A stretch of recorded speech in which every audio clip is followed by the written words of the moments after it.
The Black Ice Chronicles Massive. This is Crazy D. I just finished doing my morning run, getting ready to be in front of the camera on TBIC 6. But what do I want to speak on today? What I want to speak on today is self-determination, self-reliance, and self-upliftment. What do I mean by that? There's an issue right here in Las Vegas happening right now concerning how the school system is going to be divided up, who's going to be bused, who's not going to be bused. Kind of the same things that happened in the 80s. It's like history repeating itself, I'll say.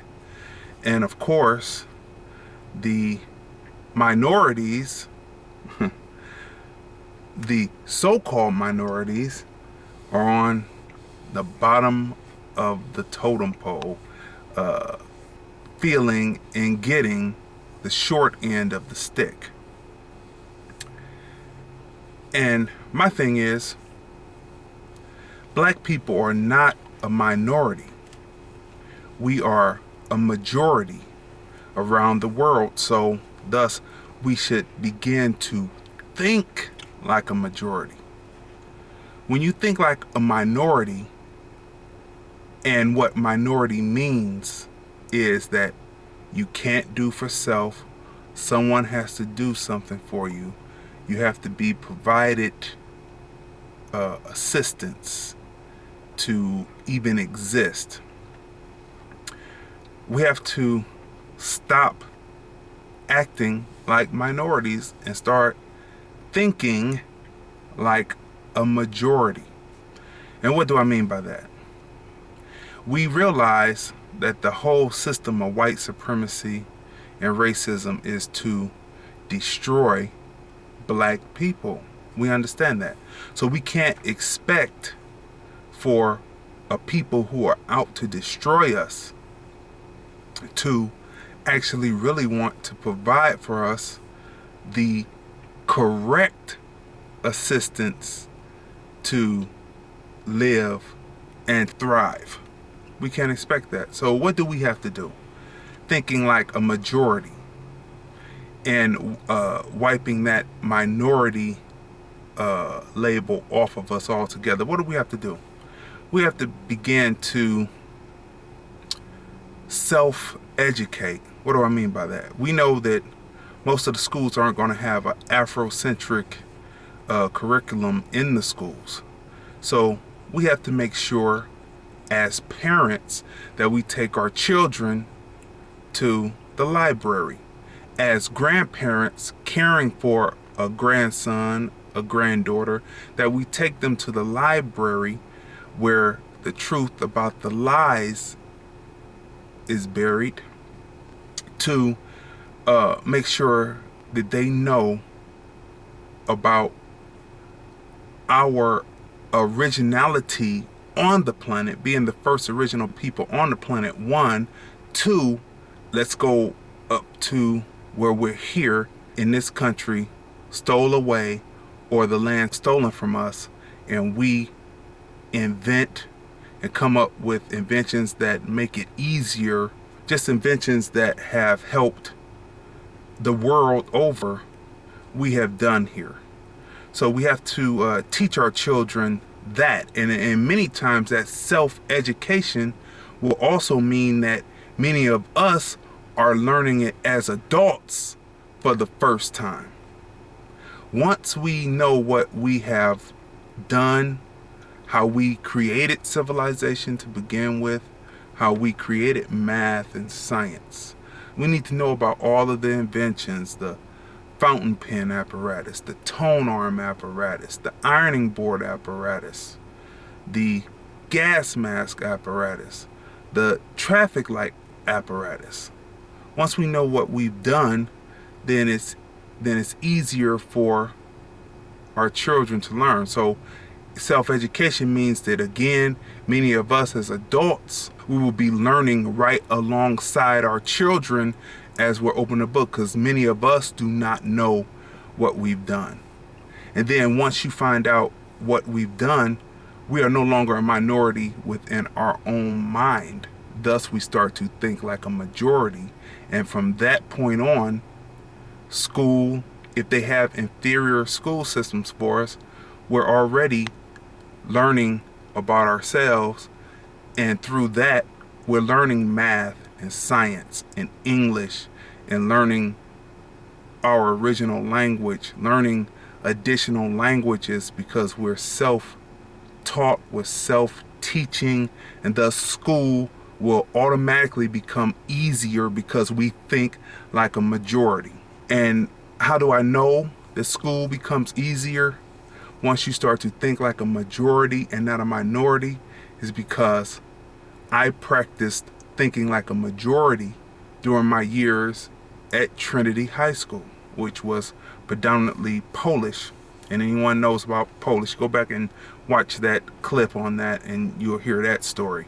But every chance that I had to write a book report or write on something of substantial importance, I always wrote on someone that was black, from way back in the beginning all the way up into the middle, all the way up to today.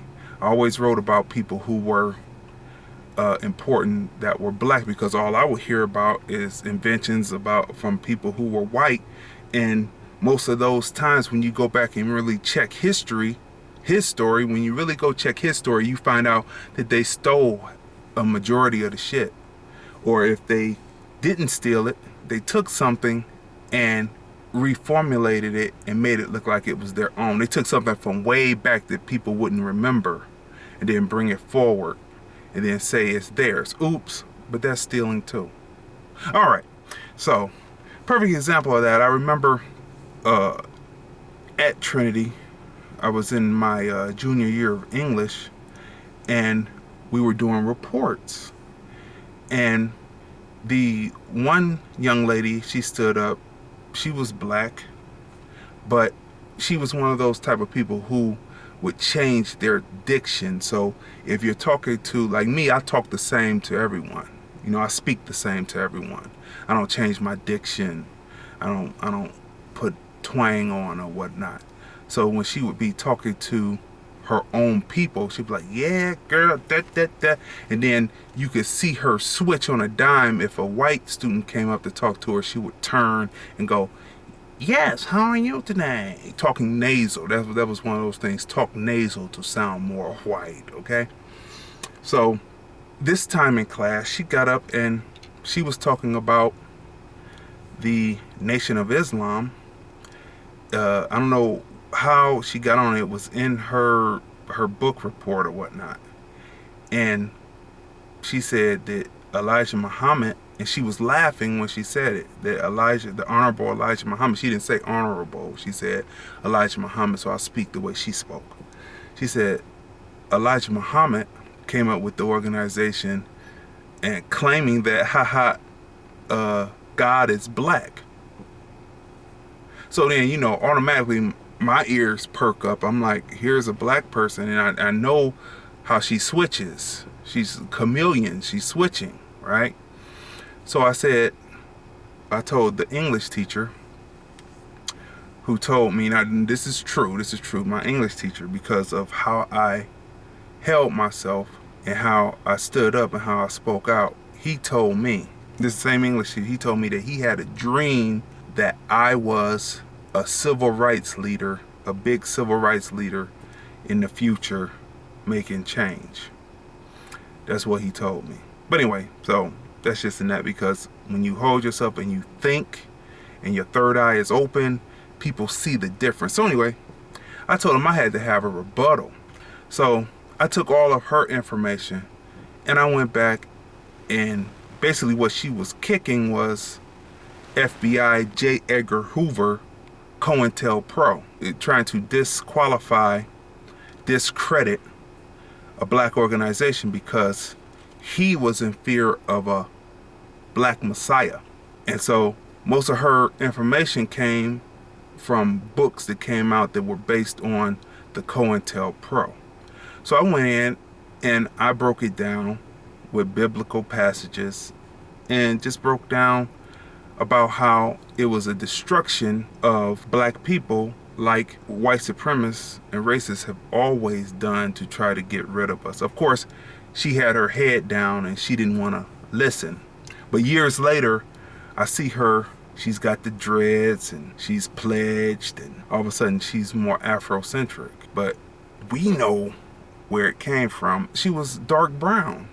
See? So I told you a story before about a fair-skinned black girl who got me lynched and castrated, figuratively. And now I'm telling you about a dark-skinned girl who had issues. But we all know that they did not accept her in the end, and that's why she's Afrocentric today. So, I mean, I just have to tell the truth about that. So, that's where the original BLKICE comes in. Years later, I released BLKICE, and I'm reissuing it because it's the 10-year anniversary of BLKICE. It surrounds a photo shoot, and it deals with light skin, dark skin, good hair, bad hair, the word bitch, the word nigger, and it's all surrounding through the voice of black women. I reimagined it and recut it. It's mostly audio now because the time has passed for me to show the complete artistic new version of the piece, because most of the ladies have moved on, have gotten degrees, got their master's degrees, PhDs. Some have gotten married, started families. So I respect my black women. So that time for that, the full purpose of it, or the full imagining back then 10 years ago, has changed to a new imagining. So stay tuned. You will see BLKICE, original BLKICE, coming soon. So relaying that story to you, showing you how to think like a majority and not a minority. She thought like a minority and said that, they said that God was black. I thought and think like a majority. Yeah, God is black. And I'm standing right in front of Polish whites, Catholic, who have seen nothing but imagery of white Mary, white Peter, white Paul, white Jesus, and tell them straight to their face, yes, God is black, Jesus is black, Moses is black, Solomon is black, Samson is black, the angels are black. So that's it. So when you think like a majority, then you start to act and do for yourself.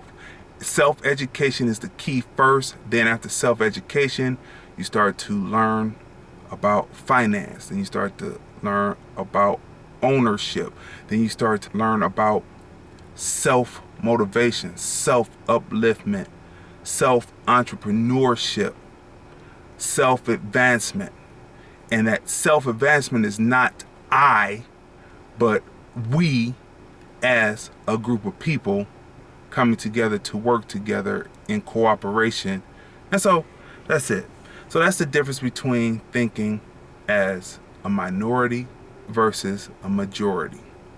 Once you think like a majority, you work together for a common goal. When you stop thinking like a minority, then the word struggle automatically leaves out, because we're not struggling anymore as a quote-unquote minority. We are advancing as a majority. Stay tuned. The BLKICE Chronicles.